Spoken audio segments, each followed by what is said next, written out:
Olá, meus amigos. Aqui estamos para dar continuidade ao estudo sequenciado de mais um trecho do Evangelho segundo o Espiritismo.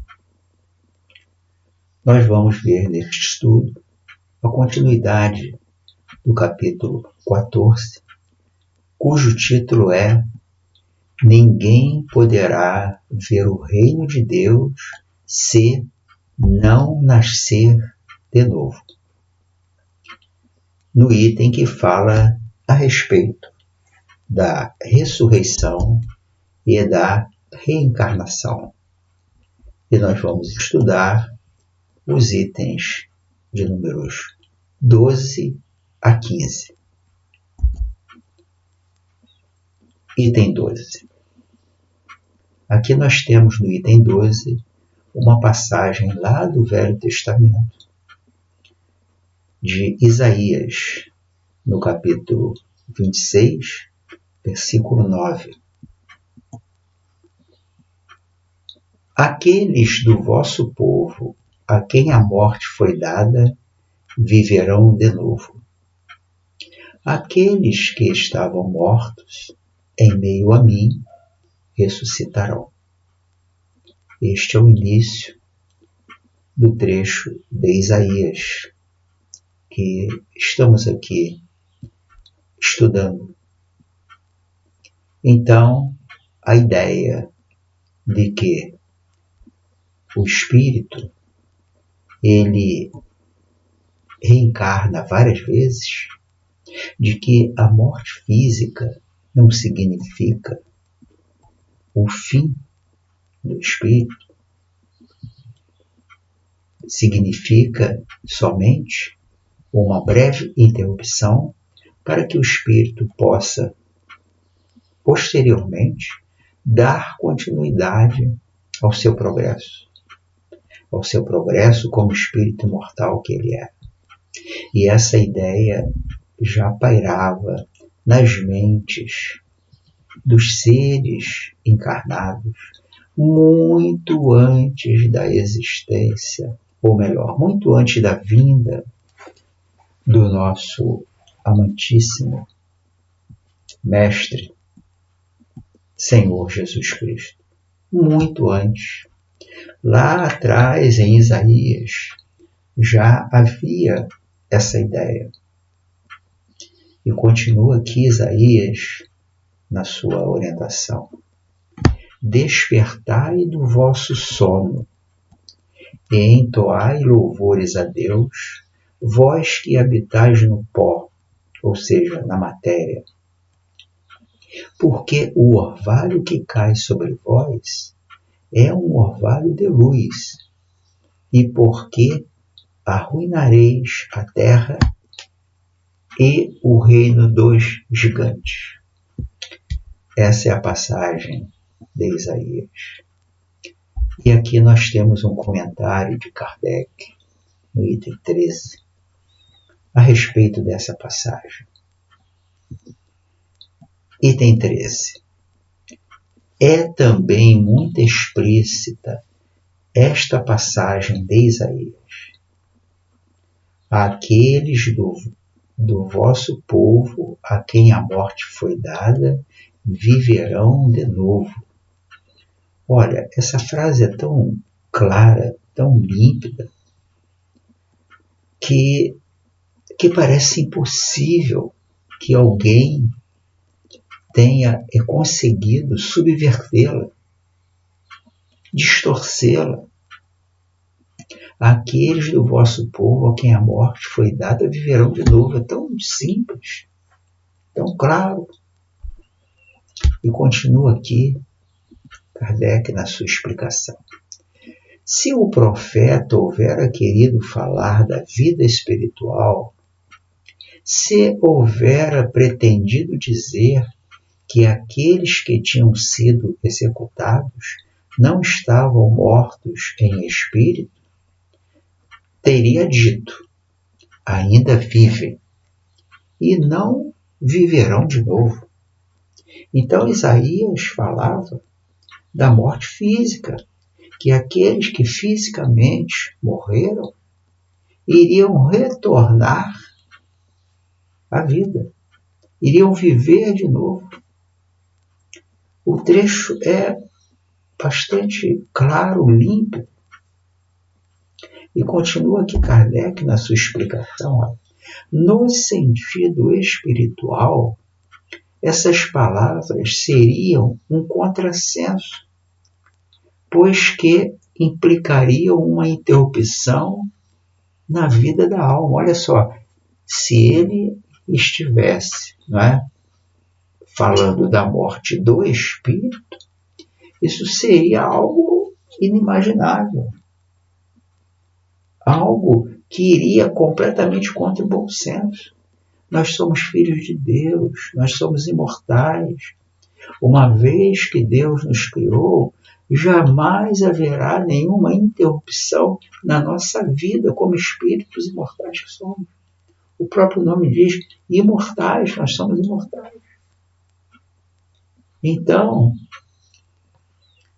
a alma, nós espíritos, não sofremos nenhuma interrupção na nossa vida. Agora, a nossa condição de espíritos encarnados, há essas interrupções, mas essas interrupções, elas não nos atrapalham na nossa evolução. Por quê? Uma vez que a vida física é interrompida, a vida espiritual, a vida real, verdadeira, que é a vida espiritual, ela não cessa nunca. Então o espírito jamais morre, jamais desaparece. Uma vez que fomos criados, vamos caminhando de forma ininterrupta, para frente e para o alto. Agora, a vida física sofre essas interrupções e elas são necessárias. Para quê? Para que o espírito possa refazer as suas ideias, refazer a sua visão de vida, refazer a forma como ele lida com o outro, com o meio ambiente onde ele se encontra, a forma como ele se vê. Quer dizer, é um aprendizado. E como esse aprendizado é muito longo, o espírito tem a necessidade de reencarnar quase que uma infinidade de vezes, a fim de aprender, crescer e se alinhar com a lei divina, completar o seu aprendizado a respeito de Deus, das suas leis. Eu continuo aqui, Kardec. No sentido de regeneração moral, seria a negação das penas eternas, pois que estabelecem, em princípio, que todos os que estão mortos reviverão. Então, houve a criação das penas eternas para aqueles que cometeram pecados, erros. Então, é no sentido da regeneração moral e não no sentido espiritual, né?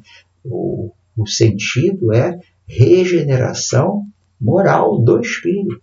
Então, nesse sentido, essa ideia, ela acaba com aquela questão das penas eternas, de infernos, de purgatórios, ou lá o que seja. O que acontece é que o espírito faz a sua jornada evolutiva nas idas e vindas à matéria, se revestindo de um corpo material. E este corpo é perecível. Ele tem um tempo de vida útil curto. E aí o espírito retorna à vida espiritual e vai fazer um autoexame, ver onde ele falhou, entender o que falta ainda para a sua evolução, o que ele precisa fazer.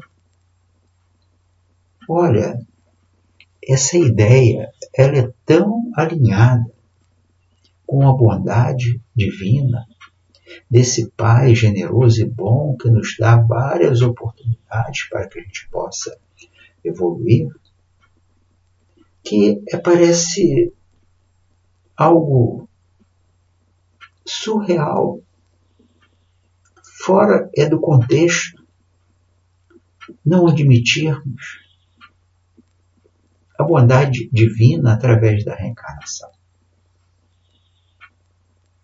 Então, nós sempre poderemos contar com as múltiplas oportunidades que Deus nos dá para crescermos, para aprendermos, para nos dominar no sentido de nos alinhar com a lei divina, vencer nossas más tendências.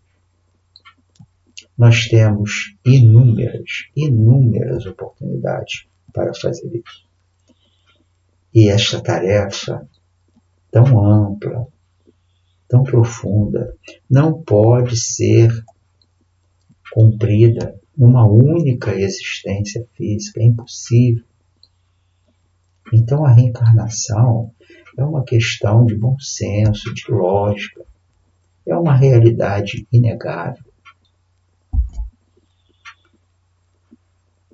E continua aqui o nosso estudo agora falando sobre uma passagem também do Velho Testamento de Jó, no capítulo 14, versículos de 10 a 14. E esta passagem é uma tradução de Le Maistre de Sassi. Se eu errei na pronúncia, me perdoem. Item 14. Mas quando o homem há morrido uma vez, quando seu corpo separado de seu espírito foi consumido, que é feito dele? Indaga Jó na sua passagem. Tendo morrido uma vez, poderia o homem reviver de novo? Olha as indagações de Jó a si mesmo, ele se indagando. Tendo morrido uma vez, poderia o homem reviver de novo? E Jó conclui aqui dizendo o seguinte: nesta guerra em que me acho todos os dias da minha vida, espero que chegue a minha mutação. Espero que chegue a minha mudança. Nós vamos mudando. Nós vamos fazendo várias mutações. Visando o quê? Qual é a finalidade dessas mutações? A finalidade é o alinhamento com a lei divina. E conforme nós vamos nos alinhando com a lei divina, nós vamos garantindo cada vez mais um ambiente de paz, de felicidade, de harmonia para nós. Alinharmos-nos com a lei divina é sinônimo de felicidade. Eu até diria felicidade perfeita. É como dizia Francisco de Assis, felicidade perfeita. Então, a ideia da reencarnação já vinha lá de trás, de muito antes.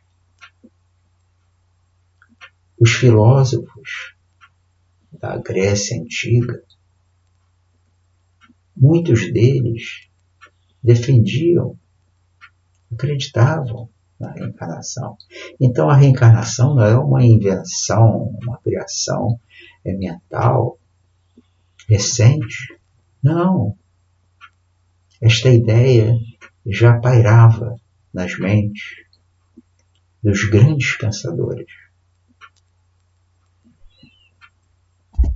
E continuando aqui, nós vamos ver agora a mesma passagem de Jó, só que é traduzida,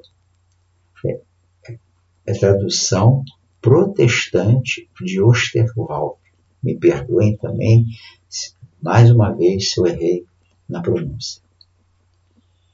Quando o homem morre, perde toda a sua força, expira. Depois, onde está ele? Se o homem morre, viverá de novo? Esperarei todos os dias de meu combate, até que venha alguma mutação.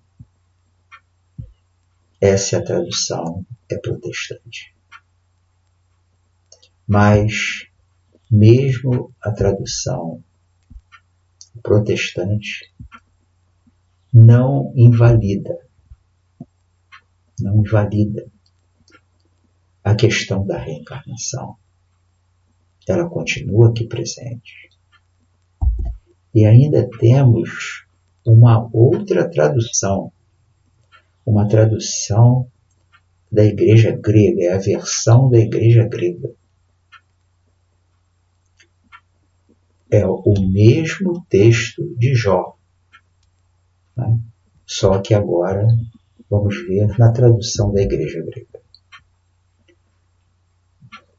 Quando o homem está morto, vive sempre. Olha só o que nos é dito aqui na tradução da igreja grega. Quando o homem está morto, vive sempre.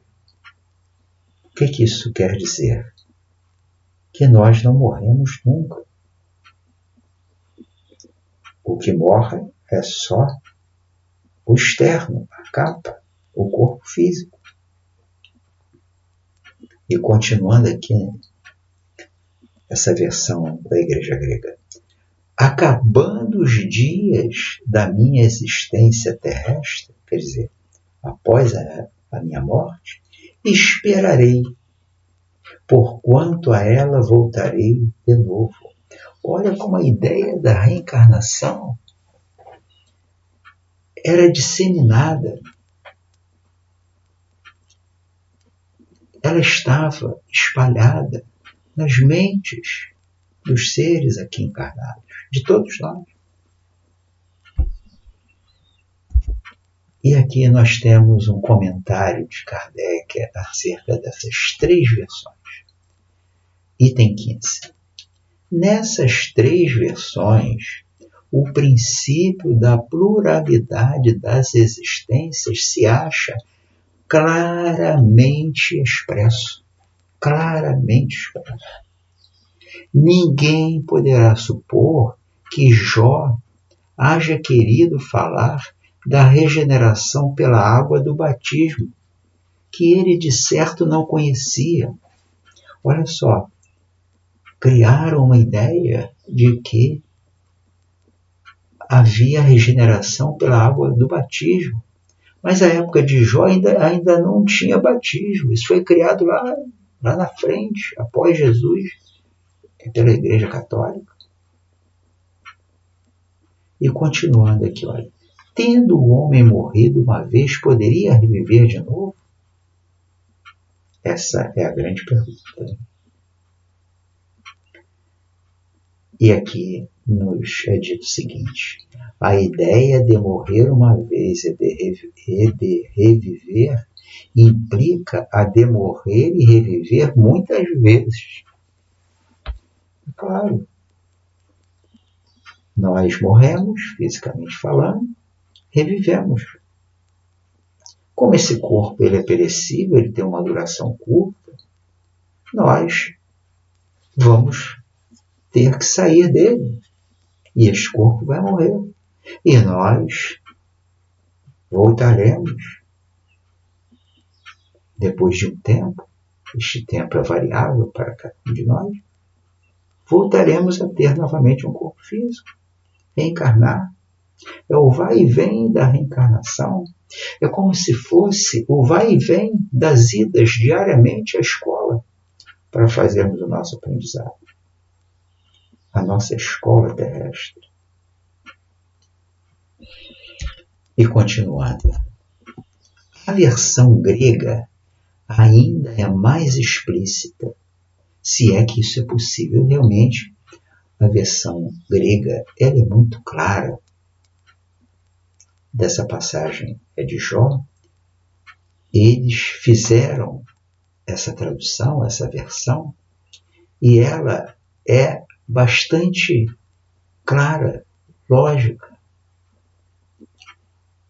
Acabando os dias da minha existência terrena, esperarei, porquanto a ela voltarei. Olha, não há como ser mais claro e evidente é de que aqui está se falando da reencarnação. Olha, acabando os dias da minha existência terrena, quer dizer, a morte física, esperarei, aguardarei um tempo, porquanto a ela voltarei, ou seja, a existência física, terrena, eu voltarei.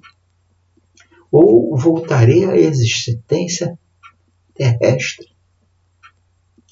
Isso é tão claro como se alguém dissesse: saio de minha casa, mas a ela tornarei. Mas é tão evidente, é que parece impossível que tenham conseguido fazer alguma distorção em algo tão lógico, tão claro, tão bom.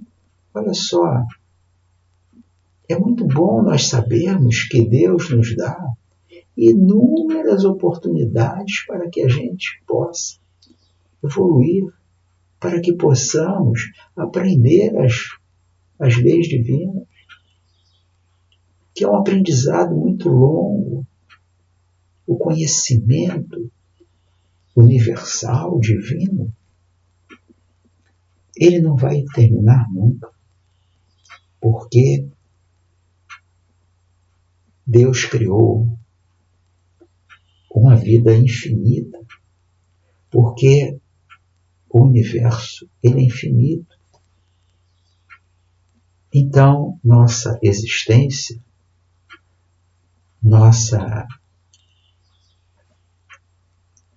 condição de espíritos jamais irá se exterminar. Somos seres imortais. E é tão bom termos esse conhecimento. É tão bom sabermos que Deus, amoroso e bom, nos dá inúmeras oportunidades, quantas forem necessárias. É claro que eu não posso me basear nessa bondade divina de receber inúmeras oportunidades e me colocar na seguinte posição: bom, se Deus vai me dar inúmeras oportunidades, então eu não vou me preocupar em me melhorar, porque eu sou imortal, terei inúmeras oportunidades. Então, o porquê que eu vou me importar em me corrigir, em me alinhar com a lei divina, em substituir o rancor pelo perdão? Para que isso? Simples. Conforme nós vamos nos alinhando com a lei divina, nós vamos nos ajustando, compreendendo, vivendo, aplicando a lei divina na nossa existência, nós receberemos o maior prêmio e que possamos imaginar, que é a felicidade, a paz interior, a ampliação do nosso conhecimento acerca da vida, do universo, de Deus, das suas leis. Eu acho não, tenho certeza, que não existe bem maior do que esse. Então, independentemente de qualquer coisa, vale a pena. Quem é que iria abandonar aquilo que vai lhe dar paz de espírito, alegria íntima, um estado de paz infinita? Então, é um prêmio tão valioso que vale a pena qualquer sacrifício que venhamos a fazer. E continuando aqui, olha, nessa guerra em que me encontro todos os dias de minha vida, espero que se dê a minha mutação. São as palavras de Jó, né? E diz aqui, ó, Jó evidentemente pretendeu referir-se à luta que sustentava contra as misérias da vida, contra aquilo que lhe causava sofrimento, aquilo que o induzia ao erro. Então, ele se refere à luta eterna que nós fazemos dentro de nós mesmos para nos melhorarmos, para nos ajustarmos à lei divina e automaticamente, uma vez ajustados à lei divina, só nos resta felicidade, paz interior, alegria, e tristeza nunca mais. E continuando aqui, ó, espera a sua mutação, isto é, resigna-se. É essa a ideia das palavras de Jó.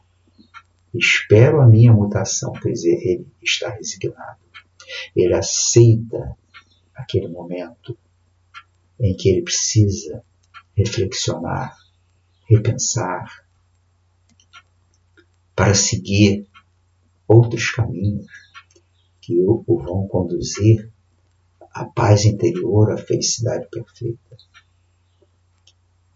E continua aqui Kardec, ele diz o seguinte: na versão grega, esperarei, parece aplicar-se preferentemente a uma nova existência.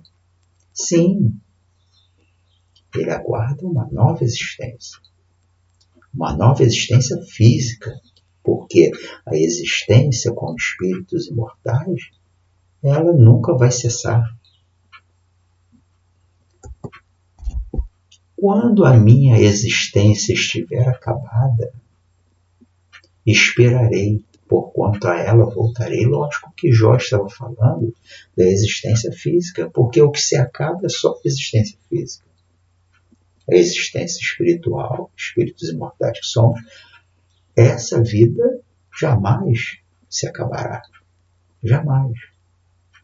Jó como que se coloca após a morte, no intervalo que separa uma existência de outra, e diz que lá aguardarei o momento de voltar.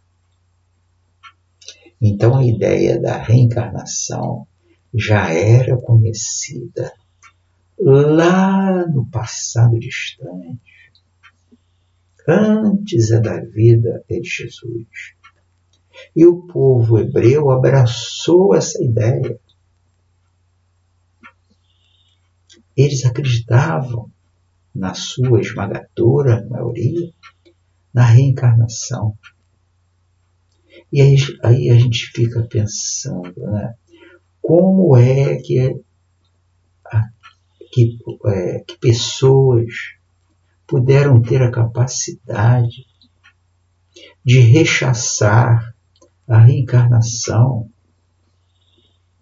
que é um raciocínio tão lógico, tão claro, acerca da grandeza, da bondade, da sabedoria de Deus.